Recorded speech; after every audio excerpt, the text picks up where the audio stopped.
बातमीपत्रात आता पाहूयात गल्लीपासून ते दिल्लीपर्यंतच्या ताज्या घडामोडींचा धावता आढावा। विधानसभा निवडणुकीच्या तोंडावर महायुती सरकारच्या वतीनं मुंबईतील प्रवेश करणाऱ्या 5 टोलनाक्यांवर हलक्या वाहनांना टोलमाफी करण्याचा निर्णय घेण्यात आलाय। मुंबई एंट्री पॉइंटवरील टोलनाक्यावर टोलमाफी करण्याची गेल्या अनेक वर्षापासूनची मागणी होती। या टोलमाफीमुळे कारने प्रवास करणाऱ्या लाखो सामान्यांना दिलासा मिळणार आहे। या टोलमाफीद्वारे मुख्यमंत्री माझा लाडका प्रवासी योजनेचा शुभारंभ केला, अशी प्रतिक्रिया मुख्यमंत्री एकनाथ शिंदे यांनी दिली आहे। तसंच हा निर्णय निवडणुकीपुरता नसून पुढेही टोलमाफी राहणार आहे, असंही मुख्यमंत्री शिंदे यांनी स्पष्ट केलंय। मुख्यमंत्री एकनाथ शिंदे म्हणाले, मुंबईच्या एंट्री पॉइंटवर टोलमधून सूट मिळावी अशी गेल्या अनेक वर्षांची मागणी होती। मी आमदार असताना टोलमाफी संदर्भात आंदोलन केलं होतं, कोर्टातही गेलो होतो। कारने प्रवास करणाऱ्या लाखो लोकांना या टोलमाफीमुळे दिलासा मिळणार असल्यानं मला समाधान आहे। हे सरकार सर्वसामान्यांना न्याय देणारं आहे। आमच्या इतर योजनांप्रमाणे मुख्यमंत्री लाडका प्रवासी योजनेची सुरुवात आम्ही केली, असं एकनाथ शिंदे यांनी सांगितलं। विधानसभा निवडणुका डोळ्यासमोर ठेवून सरकारने टोलमाफीचा निर्णय घेतला, अशी टीका विरोधकांकडून केली जाते। यावर बोलताना शिंदे म्हणाले, टोलमाफीचा निर्णय चुनावी जुमला नसून हा निर्णय कायम राहणार आहे। आमच्यावर आरोप करण्याचा विरोधकांना नैतिक अधिकार नाही। आम्ही निवडणूक डोळ्यासमोर ठेवून योजना सुरू केलेल्या नाहीत। टोलमाफीची जनतेची अनेक वर्षापासूनची मागणी होती, ती आम्ही आज पूर्ण केली, याचं आम्हाला समाधान आहे। या सर्व कामाची पोचपावती जनता आम्हाला निवडणुकीत देईल, असा विश्वास मुख्यमंत्री एकनाथ शिंदे यांनी व्यक्त केलाय। कोरोना लसीमुळे रक्त गोठल्यासारखे दुष्परिणाम झाल्याचा आरोप करणारी जनहित याचिका सर्वोच्च न्यायालयाने सोमवारी फेटाळली। मुख्य न्यायमूर्ती DY चंद्रचूड, न्यायमूर्ती JB पारडीवाला आणि न्यायमूर्ती मनोज मिश्रा यांच्या खंडपीठानं म्हटलंय की ही जनहित याचिका केवळ खळबळ उडवण्यासाठी दाखल करण्यात आली होती। खंडपीठ म्हणाले, क्लास ॲक्शन सूट दाखल करा, याचा फायदा काय? तुम्ही लस न घेतल्यास कोणते दुष्परिणाम होतील हे देखील समजून घ्या। आम्हाला हा मुद्दा उपस्थित करायचा नाही, तो फक्त खळबळ माजवण्यासाठी आहे। प्रिया मिश्रा आणि इतर याचिकाकर्त्यांनी ही याचिका दाखल केली होती। ब्रिटिश फार्मास्युटिकल कंपनी ॲस्ट्राझेनेकाने एप्रिलमध्ये कोर्टात कबूल केलं की त्यांच्या कोविड-19 लसीचे धोकादायक दुष्परिणाम होऊ शकतात। तथापि हे अत्यंत दुर्मिळ प्रकरणांमध्येच घडतं। भारतातील सिरम इन्स्टिट्यूटने ॲस्ट्राझेनेका सारख्याच फॉर्म्युलातील कोविशिल्ड नावाची लस तयार केली आहे। ब्रिटिश उच्च न्यायालयात सादर केलेल्या दस्तऐवजांमध्ये कंपनीनं मान्य केलं की त्यांच्या कोरोना लसीमुळे थ्रोम्बोसाइटोपेनिया सिंड्रोम म्हणजेच TTS होऊ शकतं। या आजारामुळे शरीरात रक्ताच्या गुठळ्या तयार होतात आणि प्लेटलेट्सची संख्या कमी होते। इकॉनॉमिक टाइम्सने स्पिंगर लिंक या सायन्स जर्नलमध्ये प्रसिद्ध झालेल्या संशोधनाचा हवाला देत एक अहवाल लिहिला आहे। संशोधनानुसार बनारस हिंदू युनिव्हर्सिटी इथं केलेल्या अभ्यासात भाग घेतलेल्या सुमारे 1/3 लोकांमध्ये कोवॅक्सिनचे दुष्परिणाम दिसून आले। या लोकांमध्ये श्वसनाचे संक्रमण, रक्त गोठणे आणि त्वचेशी संबंधित आजार दिसून आले। संशोधकांना आढळलं की किशोरवयीन, विशेषतः ज्यांना कोणत्याही ॲलर्जीचा त्रास आहे, त्यांना कोवॅक्सिनचा धोका असतो। अभ्यासात 4.6% किशोरवयीन मुलींमध्ये मासिक पाळीतील असामान्यता दिसून आली आहे। सहभागींमध्ये डोळ्यांची विकृती आणि हायपोथायरॉइडिझम हे देखील दिसून आलंय। त्याचवेळी 0.3% सहभागींमध्ये स्ट्रोक देखील ओळखला गेला आणि 0.1% सहभागींमध्ये गुइलेन बेरी सिंड्रोम हे देखील ओळखला गेलाय। महाराष्ट्रात निवडणुकीची सर्वच पक्षांकडून जोरदार तयारी सुरू झाली आहे। यात भाजपच्या उमेदवारांची यादी जवळपास फायनल झाली आहे। राज्यात भाजप 150 ते 160 जागा लढवणार असल्याची माहिती सूत्रांनी दिली आहे। दरम्यान मिळालेल्या माहितीनुसार भाजपच्या ज्येष्ठ नेत्यांसोबत झालेल्या बैठकीत उमेदवारांचं नाव निश्चित करण्यात आलं आहे। या यादीवर भाजपच्या दिल्लीतील नेतृत्वासह चर्चा होणार आहे। यासाठी फडणवीस आणि भाजपचे इतर प्रमुख नेते मंत्रिमंडळ बैठकीनंतर दिल्लीला रवाना झालेत। महाराष्ट्रातील उमेदवारांची यादी जाहीर करण्यापूर्वी भाजपचे प्रदेश अध्यक्ष चंद्रशेखर बावनकुळे, राज्याचे निवडणूक प्रभारी भूपेंद्र यादव आणि उपमुख्यमंत्री देवेंद्र फडणवीस आज दिल्लीत पक्षाच्या हायकमांड समोर उमेदवारांचे संपूर्ण सादरीकरण करणार आहेत। यानंतर भाजपची पहिली यादी जवळपास अंतिम होण्याची शक्यता आहे। महायुतीमध्ये जागा वाटपाचा फॉर्म्युला ठरलाय।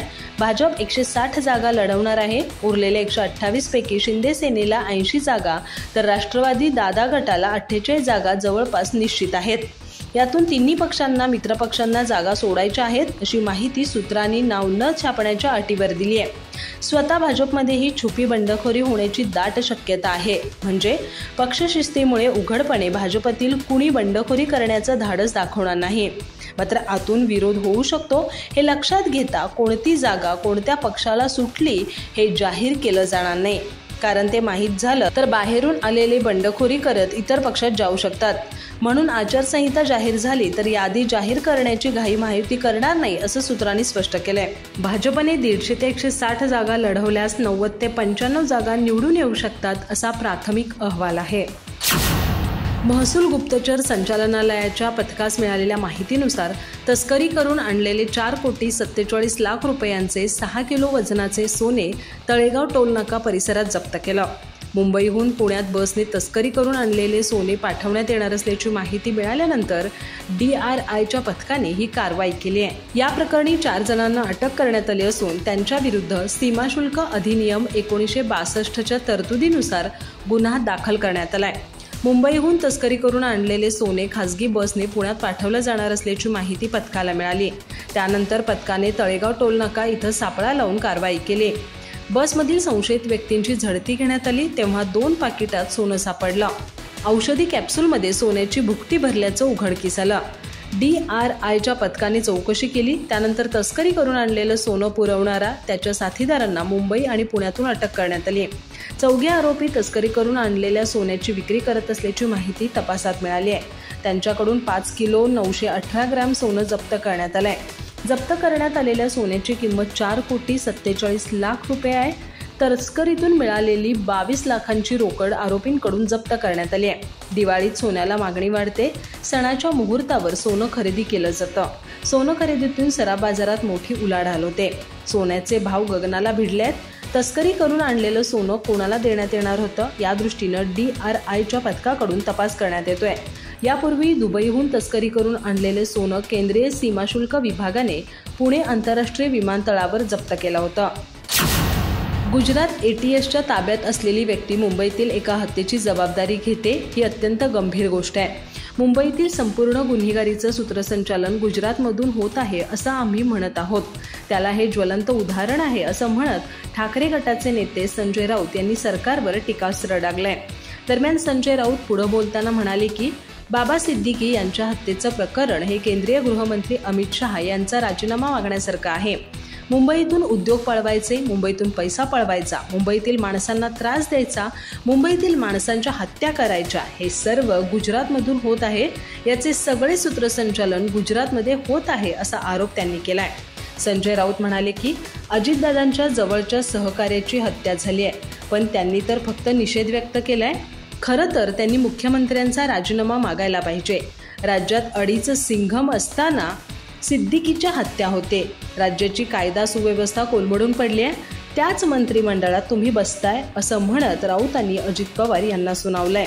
संजय राऊत म्हणाले की सामान्य माणसाला घराबाहेर पडायला भीती वाटतेय. कधी कुठून गोळी चालेल, कधी कुठून कोयत्याचे हल्ले होतील. मुंबई आणि पुण्यात याचा भरोसा नाही. या सगळ्या गुंडांचा वापर देवेंद्र फडणवीस आणि एकनाथ शिंदे हे राजकारणासाठी करत आहेत.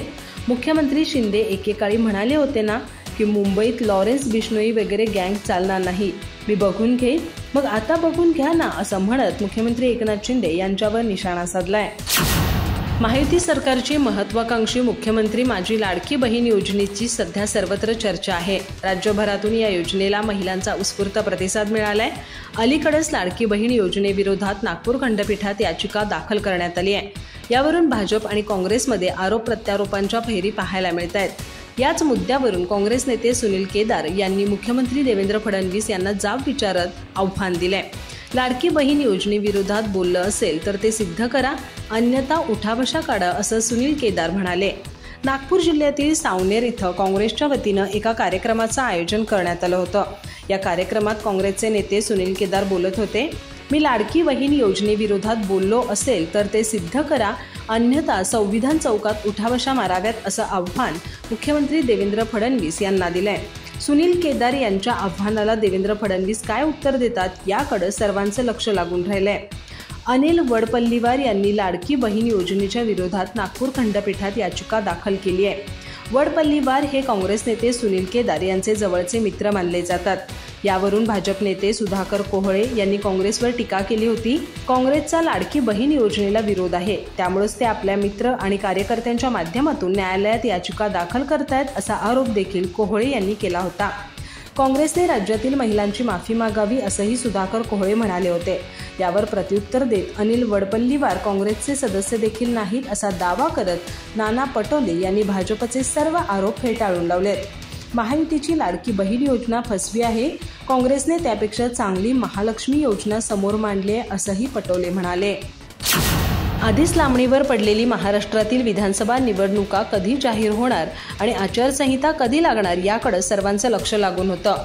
आचारसंहितेबाबत मोठी अपडेट समोर येत असून पुढील 2 दिवसात विधानसभा निवडणुकीची आचारसंहिता लागण्याची शक्यता असल्याचं सूत्रांकडून सांगण्यात येतंय। मंत्रालयात आज सकाळीच मंत्रिमंडळाची शेवटची बैठक झाली। आधी पितृपक्ष, त्यानंतर सणवार या सर्वांचे कारण पुढे करत विधानसभा निवडणूक लांबणीवर पडली आहे। 15 ऑक्टोबरपासून राज्यात निवडणुकीची आचारसंहिता लागू होऊ शकते असं बोललं जात होतं। या संदर्भात निवडणूक आयोग पत्रकार परिषद घेऊन राज्यातील विधानसभा निवडणुकीची घोषणा करू शकतं असे अंदाज वर्तवले जात आहेत। महाराष्ट्रातील विधानसभेचा कार्यकाळ 26 नोव्हेंबर रोजी संपतोय, त्याआधी निवडणुका होतील असं केंद्रीय निवडणूक आयोगाने स्पष्ट केलं होतं।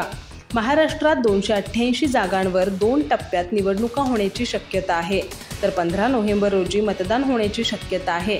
सद्यस्थितीला मंत्रालयातील हालचाली गतिमान झाल्यात।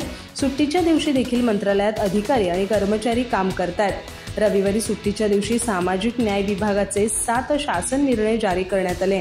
त्यानंतर आज सकाळीच मंत्रिमंडळाची बैठक झाली। महायुती सरकारची ही शेवटची बैठक आहे। या बैठकीत मुंबईतील 5 टोल नाक्यांवर छोट्या वाहनांना टोलमाफी, धारावी पुनर्विकासासाठी 125 एकर जागा असे अनेक निर्णय घेण्यात आले। सोमवारी मुंबईहून उड्डाण करणाऱ्या 3 फ्लाईटमध्ये बॉम्बची धमकी देण्यात आली होती। एअर इंडियाचे पहिले विमान मुंबईहून न्यूयॉर्कला जाणार होते। माहिती मिळताच विमान दिल्लीकडे वळवण्यात आलं। हे विमान सध्या दिल्लीतील इंदिरा गांधी आंतरराष्ट्रीय विमानतळावर उभा आहे। विमानात 239 प्रवासी होते। दुसरी फ्लाईट इंडिगोची 6E1272 आहे, ती मुंबईहून मस्तकला जात होती। तिसरी फ्लाईट इंडिगोची 6E56 आहे, ती मुंबईहून जेहादला जात होती। या दोन्ही विमानांना विलगीकरणात ठेवून त्यांची तपासणी केली जाते। सध्या सर्व प्रवाशांना विमानातून उतरवण्यात आलंय। इथं मुंबई हावडा मेललाही बॉम्बने उडवण्याची धमकी देण्यात आली होती, मात्र तपासणीनंतर गाडी रवाना करण्यात आली। गेल्या 5 दिवसात विमानात बॉम्बची धमकी देण्याची ही दुसरी घटना आहे। 9 ऑक्टोबरलाही लंडनहून दिल्लीला गेलेल्या विस्तारा एअरलाइन्सच्या UK-18 फ्लाईटमध्ये बॉम्ब असल्याची माहिती मिळाली होती।